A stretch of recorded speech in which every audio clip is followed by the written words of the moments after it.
How many ways can 5 cards be drawn from a regular deck of 52 cards in any order with replacement? Let's use our formula, which is combinations with replacement is n plus r minus 1 factorial over n minus 1 factorial over r factorial, which gives us the n is the 52 cards we're choosing from. We have 52 plus we're choosing from 5 cards plus 5, that's 57. Take away 1 is 56 factorial over 52. Take away 1 is 51 factorial. 52 take away 1 factorial over 5 factorial, which is 52 plus 5 is 57, take away 1 is 56 factorial over 51 factorial,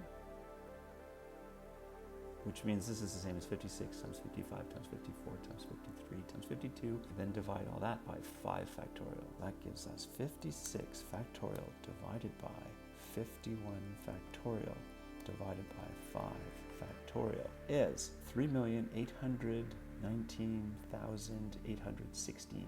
That's the number of ways that we can draw 5 cards in any order. Press enter to see this right. And that's it for level 18. Have a good day.